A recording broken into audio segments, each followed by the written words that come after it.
If I were George, if I were Whoopi, I'd be pretty worried right about now. They're skating on thin ice.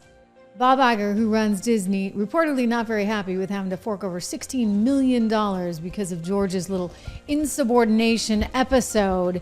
This could be really problematic for them. Hello, welcome to the show. It's good to see everyone as we go into the Christmas holidays on this Friday. See, I got my Christmas sweater. I'm ready. Going to a Christmas party tonight. We're going to do like a sing-along. I'm playing the piano and singing, of course.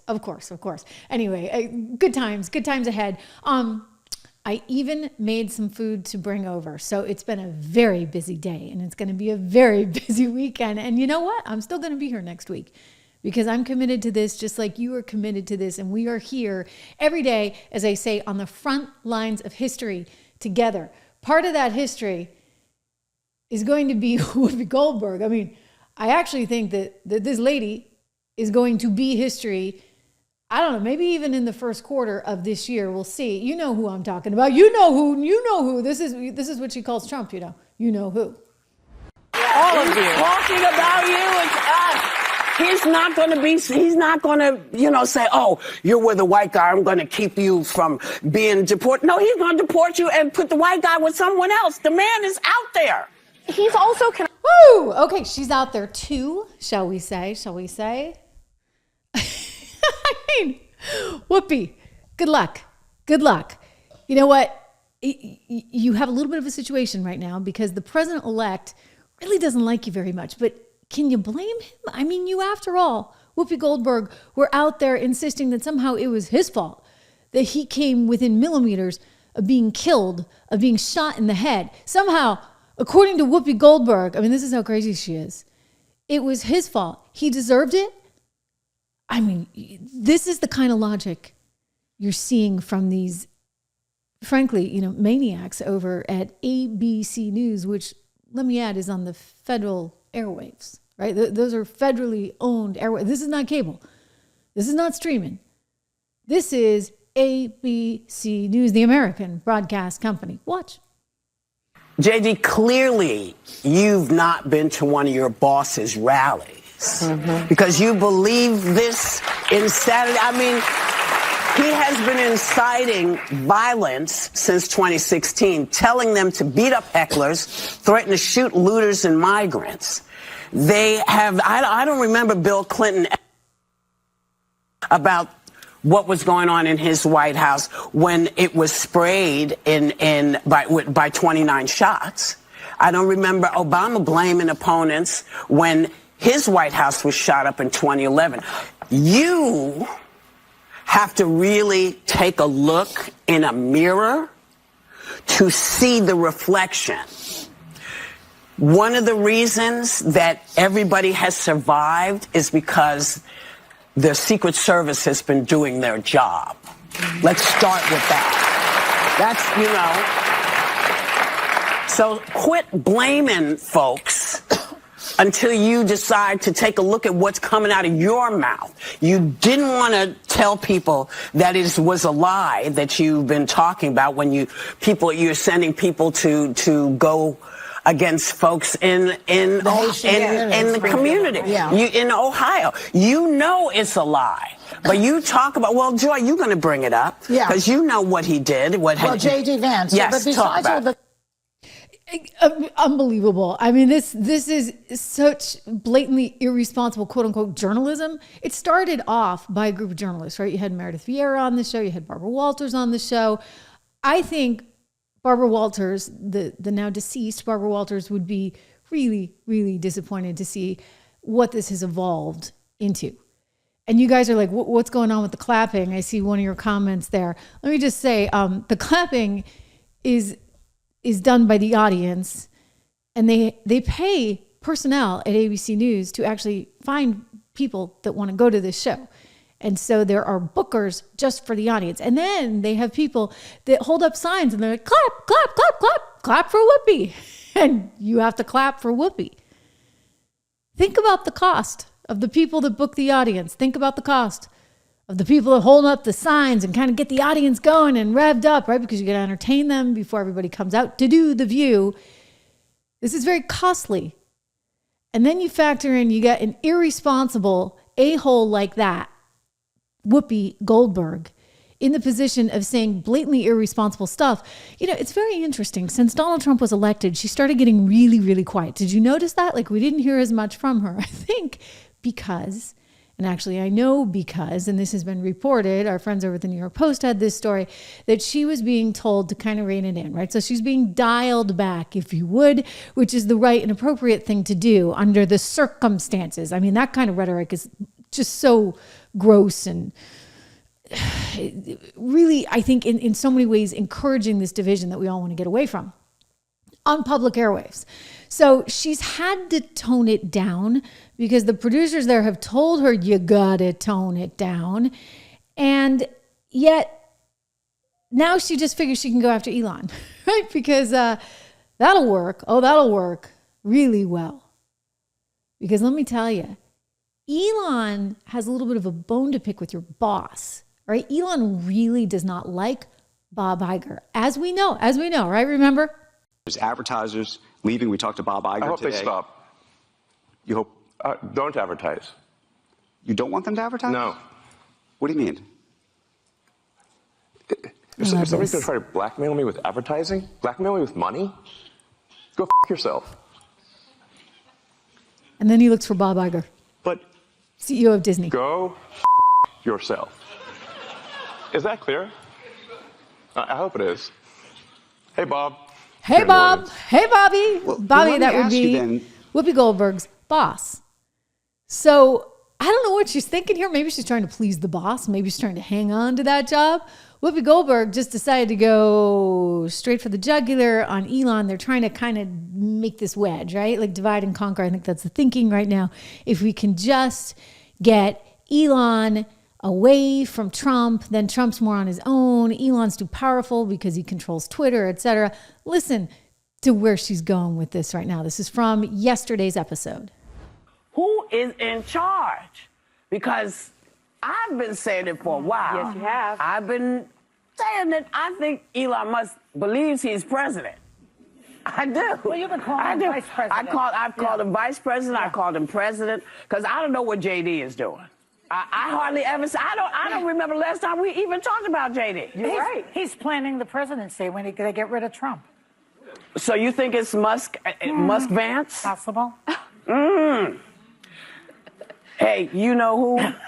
Stay away from the stairways. Because, people put the leg out to trip you going down the stairs. Watch out. Is she just joking about an assassination attempt? I mean, come on, lady, come on. But you see where this is going. And then I was watching MSNBC this morning, the same kind of thing. Chris Matthews gets on there and he's like, oh, Elon's stealing the show. So they're all trying to basically chip away at this idea that somehow Elon's running everything because then, it'll make Donald Trump mad. And then they can separate the two. There's a method to the madness. Think about how Kamala Harris went after Donald Trump during that debate. Remember how targeted that was? And so she didn't talk about any of the issues. No, why would she bother doing that? Kamala Harris doesn't know how to talk about the issues. We all know that, of course. She went straight for the jugular. She started going after things like crowd size, his rallies, blah, blah, blah, blah, blah. And the next thing you know, he's getting kind of flustered. He's getting kind of mad. So they're figuring, we just employ the same technology. We just try and get under his skin by trying to say that Elon's got all the power, et cetera, and that he's trying to take it away from Donald Trump, and that's going to be a problem. Good luck with that. Good luck with that. Because you know what, Whoopi? Elon does have a lot of power. And Donald Trump does have a lot of power. And Donald Trump has a new head of the FCC, which governs your little network there, ABC News, which is run by Disney and Bob Iger, which already had to fork over $16 million, 15 to the Trump library, another $1 million to the Trump lawyers. So I'm just thinking, if Elon really wants to play dirty, and I don't think he's afraid to, and if Donald Trump really wants to take you down, Whoopi, you're going to be out of a job faster than you can ever imagine. I mean, you know who may also be out of a job? Think about it. One Bob Iger. I don't know. I mean, everybody keeps saying he's going to retire at some point. He's going to retire. He doesn't like to talk about the retirement, by the way. Incidentally, I can just tell you that. In fact, when he would come on to do interviews with me on Bloomberg, I always hear from the PR person, can you stay away from the retirement thing? He really doesn't like to talk about the retirement thing. Well, at some point, Bob, you will have to retire. And you probably don't want Elon on your tail. So maybe it would be smart to kind of, tone the attack dogs down there over on The View. I mean, especially considering they're now wrapped up in, did you see this, guys? This potential criminal investigation. The View is being accused of colluding with one Liz Cheney to tamper with witnesses in the J6 investigation. I mean, just exactly what were they up to? I'd really like to know. Don't forget how sort of all over this story they were. If you recall, Liz Cheney was on and on and on about how you can't actually tamper with witnesses. This is really serious stuff. That would be criminal, remember? Donald Trump, just weeks away from being invested with the immense powers of the presidency, calling for a criminal investigation into Liz Cheney over witness tampering after a report from House Republicans singled her out, accusing her of colluding with a witness on the January 6th committee and recommending she be investigated for. Yeah, I have a feeling she may be investigated. But I want to back up and just remind you, it was ABC News that kept reporting they had so much access to Liz Cheney. And Liz Cheney was like, don't you dare tamper with witnesses. Allegation she made at the close of this week's hearing that witnesses coming before the committee have been threatened by people close to Trump. Do you know who was doing it? I don't want to comment on that. But it's very serious. It really goes to the heart of our legal system. And it's something the committee will certainly be reviewing. So you think some of the testimony you received wasn't truthful because people were threatened? The way that I would put it is that it gives us a real insight into how people around the former president are operating, into the extent to which they believe that they can affect the testimony of witnesses before the committee. And it's something we take very seriously. And it's something that people should be aware of. It's a very serious issue. And I would imagine the Department of Justice would be very interested in and would take that very seriously as well. In fact, Cheney told me that the committee may make a criminal referral to the Justice Department recommending that anybody that attempted to influence witness testimony before the committee be prosecuted for witness tampering. Oh, Robin? my goodness. Gosh darn it. So what about this? The report that the House is now revealing, where they're now recommending this investigation into Liz Cheney over alleged witness tampering while on the J6 committee, because you see, there's this text message between her and Cassidy Hutchinson. Now, Cassidy Hutchinson was somehow friends with that Alyssa Farah on The View. See, it comes all back to ABC and The View. Well, one of the ABC programs. So Liz Cheney was introduced to this Cassidy Hutchinson by none other than one of the View hosts. And if you look at this exchange, basically, and I'm showing you the text message there, she's saying, hi, this is Cassidy. And, I wanted to talk to you because I want to talk to you about my testimony, et cetera. There was a back and forth you see between Cassidy and Alyssa from The View, in which Alyssa was saying, Liz is kind of nervous about talking to you because she wants to make sure that she's doing this the proper way, et cetera, et cetera. And then we find this text where, I don't know, any sense of propriety kind of went out the window, and they started conversing over text message and most likely over phone call. That's what needs to be discovered. And so I think that Kash Patel is going to have a complete field day. And this is sad, right? Because obviously this kind of stuff shouldn't be happening in America. But I will say this. They got to get to the bottom of it. And if you get ABC News trying to manipulate the election by interfering, going out there, working together with Liz Cheney to tamper with witnesses. Remember how Whoopi used to fawn over Liz Cheney? I mean, it's all kind of adding up, right? Then you've got a real problem. Now, the other thing to keep in mind, as I said, is that Elon really cannot stand Bob Iger, because Bob Iger tried to sink his company. This is the CEO of Disney, which would be Whoopi's boss, George Stephanopoulos' boss. And Whoopi's out there saying this, that, and the other now about Elon. I think this is going to get really difficult. Really, really, really difficult. For Iger, for ABC News top brass, and for these anchors. Take a look at this story. Haha. I like the New York Post. Title on the sleaziest ABC. ABC's George Stephanopoulos was repeatedly warned not to use the word rape by producer, but said it anyway, according to sources. So Disney CEO, Bob, had to go through and approve the $16 million settlement, despite the fact that they told George over and over again, don't do this, don't say this, it's going to trigger him, please don't do this. And what did George do? He did it anyway. According to this article, George Stephanopoulos was repeatedly told by his executive producer not to use the word rape while going on air to talk about Donald Trump. And yet the ABC News anchor completely ignored the warning, and that cost his network $16 million. Now, I realize some of you were saying, yeah, he re-signed. Those re-signing deals, they're a little bit sketchy. Because sometimes those networks like to re-sign people only because then it gives them a little bit more leverage. In other words, maybe there's an out in the contract. Maybe there's an out for insubordination. So interesting that this is all now coming forward. Remember, I've played this before, but remember, he said it not once, not twice, multiple times. Here we go. Still get judged for it today. I'm asking you a very simple question. And I answered it. You're shaming me for my political choices. I'm asking you a question about why you endorse someone who's been found liable for rape. It was not a criminal court.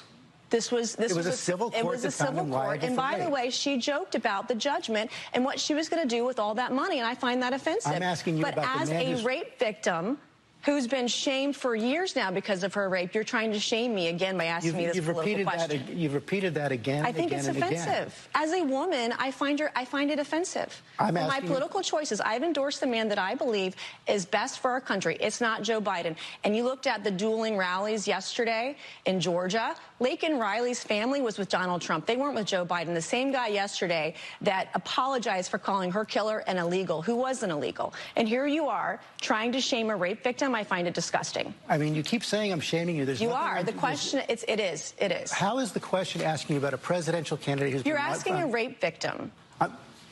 And there's no question about that. And you've courageously talked about that. Because I've been raped. I think that's disgusting. No, I'm questioning your political choices because you're supporting someone who's been found liable for rape. Actually, I'm not trying to. You are. That's exactly. You're not answering the question. I think it's disgusting. Well, you're welcome to say that, but you have to answer the question. Why are you supporting someone who's been found liable for rape? And he did it again. Bing, bing, bing. We could play a drinking game there with that one. Georgie, I mean, he's been told, right? So why would he do that? Except he deliberately wanted to provoke in some way, shape, or form, or he wanted that to be the narrative, or somebody up on top in the Democrat Party. Don't forget, he used to work for the Democrat Party. He used to work actually for Bill Clinton in the White House. And now he presents himself as a straightforward news anchor. I'm sorry, I'm not buying any of it. Now he's in deep trouble. And so, sure, maybe they renewed this thing, but as Variety pointed out, he is actually looking at a future in question. Maybe they'll say, hey, you can do Good Morning America, but maybe you can't be our signature political anchor anymore.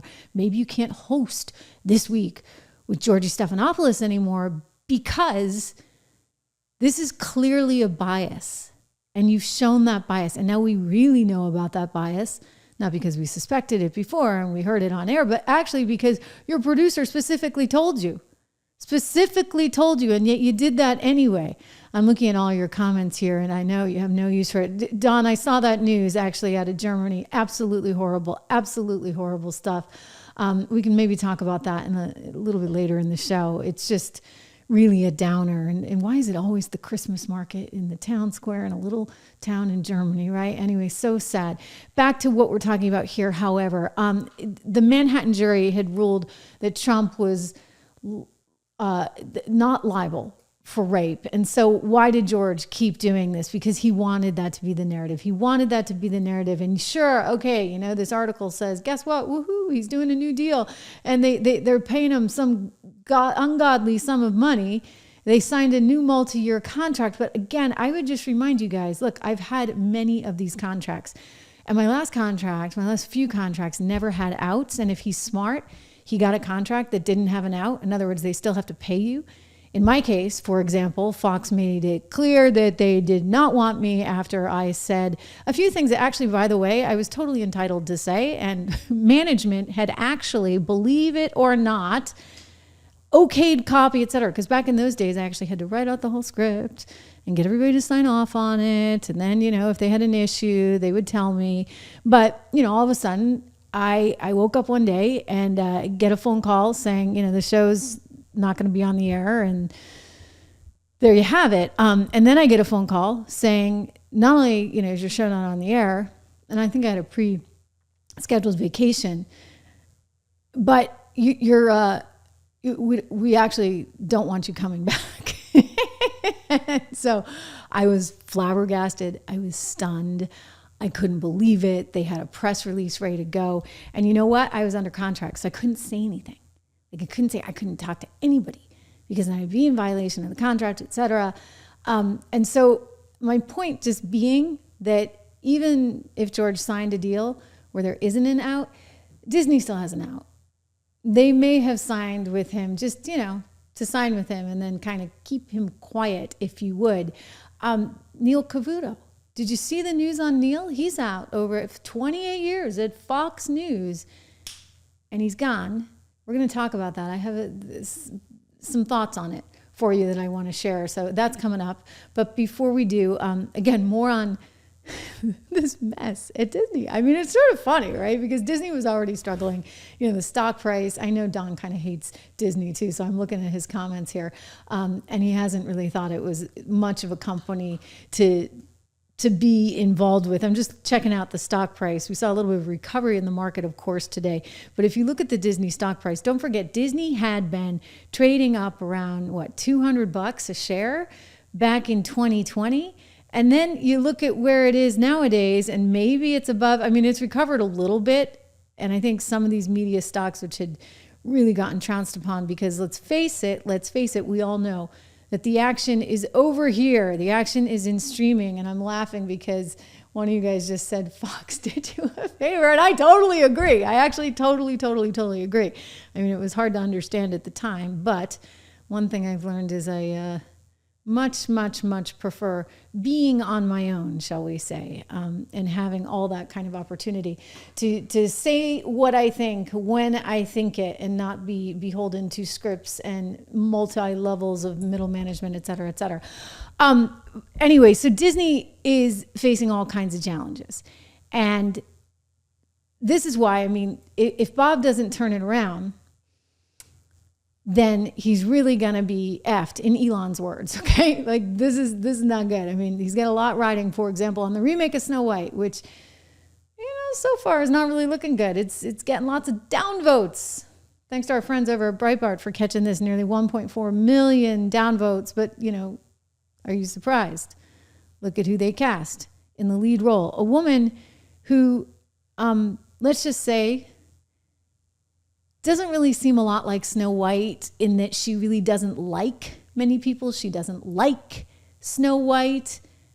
I mean, I forget about, whether she's half Hispanic or not. It's like none of that. I'm not going to go there with that. I know a lot of people are upset about that, but I think the fact that she's so self-centered, annoying. I mean, there are many adjectives we could use to describe this Rachel Zegler, but it's not endearing or likable, some of the qualities that Snow White is supposed to possess, right? I mean, the original cartoon came out in 1937, and very evidently so. Oh, God, here we go. There's a big focus on her love story with a guy who literally stalks her. Weird. You're weird. So no prince or a different kind of prince? We have a different approach to what I'm sure a lot of people will assume is a love story. Huh. Imagine that. Just because, we cast a guy in the movie. What?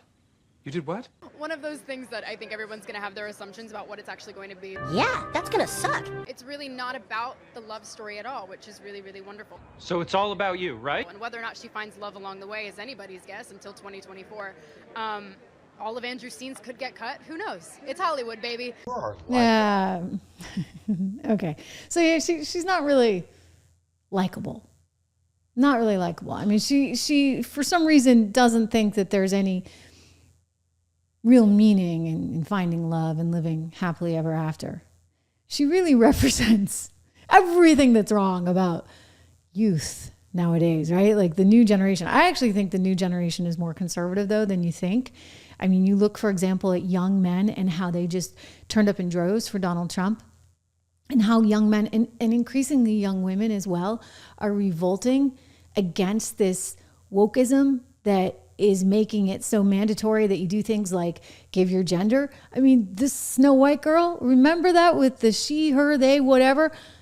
She insisted everybody put their gender on Twitter, and because one actress, Gina, you remember, she was a former MMA fighter. I mean, Gina, I'm blanking right now. help me. We're on a live show. Now I wish I had a script. But Gina was like, I don't even understand. Like, I mean, what happened? Why would they fire me because I don't want to put my pronouns? I don't even understand what these pronouns are. So she put like bebop boop on her Twitter profile, and Rachel Zegler decided to attack her. And the next thing you know, she was out. Hey, guess what?